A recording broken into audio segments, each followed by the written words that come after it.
बाबा जी की हाल है? ठीक हो? तबीयत से ठीक आ? बाबा जी बड़ी मुश्किल वाला काम हुआ ये किद्दां बनांदे हो? कित्थे तैयार हुंदा? रावलपिंडी। उत्थों लैके आंदे हो? ये किन्ने दा इक बाबा जी? 450 ਦਾ ਛੋਟਾ ਰੋਜ਼ੀ ਬਣ ਜਾਂਦੀ ਬਾਬੇ। ਹਾਂ ਤੇ ਹੁਣ ਪਰੇਸ਼ਾਨ ਜੇ ਖੜੇ ਹੋ, ਪਰੇਸ਼ਾਨ ਜੇ ਖੜੇ ਹੋ। ਹਾਂ ਕੋਈ ਘਰ ਦਾ ਮਸਲਾ ਮਸਾਇਲ? ਰੋਜ਼ੀ ਸਹੀ ਚੱਲੀ ਬਾਬਾ ਜੀ? अच्छा उन्हें सही था लिखा मतलब मेरे देता ਹਾਂ ਇਹ ਤਾਂ ਇਦਾਂ ਹੀ ਹੈ। एक लगा कानून बाहर कभी नहीं दिखते ਹਾਂ ये तो निगरानी बिस्मिल्लाह भी नहीं गई अच्छा अच्छा हाले विके ही नहीं है। अच्छा अच्छा फिर भी माशाल्लाह मुस्कुरा तो रहे हो बाबा जी।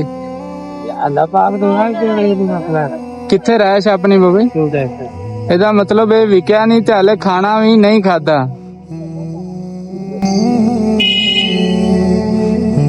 ਆ ਕੁਛ ਪੈਸੇ ਆ ਇਹ ਵੀ ਰੱਖ ਲਓ ਬੱਚਿਆਂ ਲਈ।